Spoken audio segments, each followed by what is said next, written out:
اس وقت دیکھ رہے ہیں پی ٹی آئی کی اسٹریٹجی کیا ہے, پالیسیز کیا ہے, کیا ایک درست سمت کی جانب بڑھتے ہوئے نظر آ رہے ہیں آپ کو یہ لوگ؟ جی بسم اللہ الرحمن الرحیم. دیکھیں پی ٹی آئی جو ہے وہ کوئی اس میں شک نہیں ہے کہ پاکستان کی بڑی جماعتوں میں سے ایک جماعت ہے اور انہوں نے اپنی سیاست کرنی بھی ہے, سیاست کو زندہ بھی رکھنا ہے. دیوار کے ساتھ جتنا بھی آپ ان کو لگا دیں گے اتنا ہی وہ مزید جو ہے وہ اسی لیے کہ دیکھیں اگر پی ٹی آئی کو ایک دیوار کے ساتھ لگایا بھی گیا ہے نا, تو آپ یہ دیکھیں کہ عوام کے جو ایشوز ہیں جو عوام کو نظر آ رہے ہیں, عوام تو اٹ سیلف جو ہے نا مہنگائی, بے روزگاری, صحت اور تعلیم کی وجہ سے جو ہے مسائل کا شکار ہے. عوام کو تو جسٹ ایک کال چاہیے, لیکن اب اس کال کو پازیٹیو کیسے کیا جا سکتا ہے؟ حکومتی لچک کی بڑی ضرورت ہے.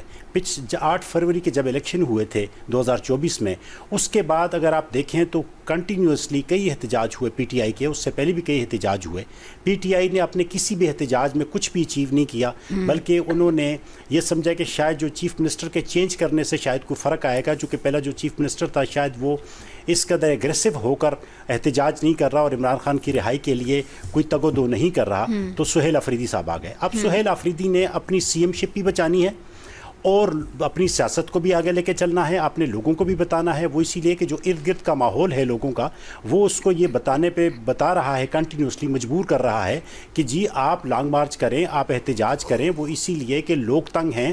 اور دوسرا دیکھیں بہت ساری فیملیز ایسی ہیں جو 9 مئی کا واقعہ ہوا ہے, اس کے بعد بہت سارے لوگ گرفتار ہیں جن کی ابھی تک کوئی سنوائی نہیں ہو سکتی, جن کے پیچھے لوگ اتنے مضبوط نہیں ہیں, وہ غریب لوگ ہیں. اس کے پیچھے جو پی ٹی آئی کے اصولی طور پہ پی ٹی آئی کے لوگوں کو جانا چاہیے تھا. ان کے لائرز فورمز ہیں بہت بڑے بڑے, ان کو فری آف کاسٹ جو ان کو فیسلٹی پرووائڈ کر کے اور ان کو جو لیگل ایڈ دینی چاہیے تھی, لیکن وہ بھی اس سے وہ جو ہے اس سے بھی لوگ مایوس ہو گئے, وہ لیگل ایڈ ان کو مل نہیں سکی.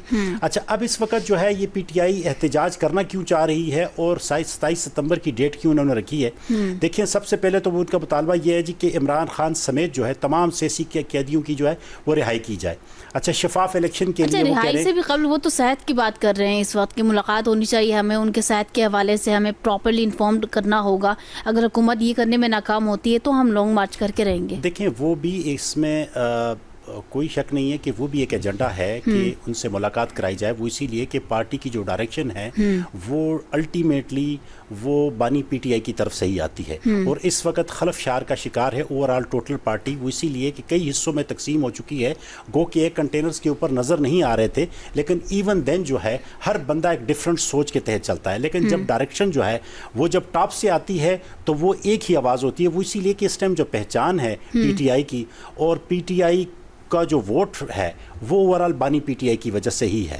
اس میں ابھی تک جو ہے کوئی اس لیول کا, اس پائے کا لیڈر جو ہے وہ نہیں ابھر کے سامنے آیا جو بانی پی ٹی آئی کو ریپلیس کر سکے. اچھا, دوسرا شفاف الیکشن. آپ کیا سمجھتے ہیں کہ ان کی صحت کا کیا پرابلم اس وقت ہے؟ کیونکہ موجودہ حکومت تو یہ کہہ رہی ہے, ان کے تو یہ دعویٰ ہیں کہ بھائی ان کی ہیلتھ کنڈیشن بالکل ٹھیک ہے, اور یہ صرف اور صرف تحریک انصافی پروپیگنڈا کرنے میں چونکہ ماہر ہے تو وہ ان کی ہیلتھ کو لے کے ایشو بنا رہے ہیں. دیکھیں حکومت نے اب اس بات کی سمجھ نہیں آ رہی کہ کیوں یہ سٹینڈ لے لیا ہے کہ ان کی, دیکھیں یہ ان کا ایک بنیادی حق ہے کہ ان کی فیملیز کے ساتھ, ان کے ڈاکٹرز کے ساتھ اور باقی جو ان کے پارٹی کے جو لیڈران ہیں ان کے ساتھ, ایون چیف منسٹر کے ساتھ ان کی ملاقات جو ہے وہ ضروری کروائی جائے. باقی دیکھیں وہ ان کے خلاف جو کیسز ہیں, دیکھیں اس وقت جو ایک کیس جس میں ان کو سزائے یافتہ ہیں, وہ تو آپ قانونی جنگ ہی لڑیں گے نا, وہ تو آپ بار بار اپیل کے اوپر جائیں گے. آپ کے پاس ایک دیکھیں نا بیرسٹر گوہر سمیت جو ہے آپ کے پاس جو بڑے بڑے جید قسم کے وکلاء ہیں وہ عدالتوں میں پیش ہوں گے. وہ مسائل تو عدالتوں میں ہی آپ لے کے جائیں گے. اگر آپ کہہ رہے ہیں کہ الیکشن کمیشن اور عدالتی نظام پر اگر آپ سوالات اٹھا رہے ہیں تو اس کے لیے بھی تو آپ کو عدالت میں ہی جانا پڑے گا. وہ سڑکوں کے اوپر احتجاج سے تو وہ مسئلہ حل نہیں ہوگا. ہاں, مہنگائی, پیٹرولیم لیوی, بجلی کے بل اور جو ڈیفرنٹ ٹیکسز ہیں یہ عام بندے کا ایشو ہے, عام بندے کے مسائل ہیں, لیکن کیا اس کے لیے کوئی اسٹریٹجی پراپر ہے, کوئی پلاننگ ہے, کوئی ڈویژن ہے؟ اور دوسری بات یہ ہے کہ جو اس وقت شیڈو کیبنٹ کیا آپ کے پاس ہے, جو پیٹرولیم کا وزیر جو دیکھ رہا ہے اس کے ساتھ لائزوننگ ہو, جو بجلی کا ہے وہ بجلی کے ساتھ دیکھے. اگر نہیں ہوتا تو جا کے کورٹ کچہری اسی لیے تو بنی ہوئی ہیں کورٹس کہ آپ جائیں. زیادہ سے زیادہ کیا ہوگا, کورٹ آپ کو انٹرٹین نہیں کرے گا لیکن عوام کو تو پتہ چلے گا کہ کورٹ انٹرٹین نہیں کر رہا, لیکن کورٹ کو یہ اوائڈ کر رہے ہیں اور یہ دوبارہ یہ سڑکوں کے اوپر جا رہے ہیں. تحریک انصاف یہ نہیں کر رہی ہے, وہ عوام کے لیے باہر نہیں نکل رہے, وہ اپنی جماعت اور اپنے لیڈر کے لیے باہر نکل رہے ہیں. لیکن جب سیاست کرنی ہوتی ہے تو اس میں یہ ہوتا ہے کہ کئی پوائنٹ ایسے ہوتے ہیں جس کے اوپر کچھ پازیٹیو پوائنٹس ہوتے ہیں, کچھ نیگیٹو ہوتے ہیں, لیکن آپ کو ساتھ سب کو لے کے چلنا پڑتا ہے. وہ اسی لیے کہ یہ تو اس وقت جو پیٹرولیم لیوی جو ہے یہ تو ان کو ایک بہانہ مل گیا ہے نا, بجلی کے بلوں میں جو ٹیکسز ہیں وہ بھی ایک بہانہ مل گیا ہے, باقی جو ٹیکسز ہیں وہ بھی مل گیا ہے. وہ اسی لیے کہ یہ دیکھیں نا, ایران اور امریکہ کی جنگ سے پوری دنیا افیکٹ ہوئی ہے, اس میں کوئی شک نہیں, پاکستان بھی ہوا ہے, لیکن پاکستان کچھ لگتا ہے کچھ زیادہ ہو گیا ہے. اور اس کو جو اپوزیشن ہے وہ اپوزیشن ہے نا, اپوزیشن یہ کام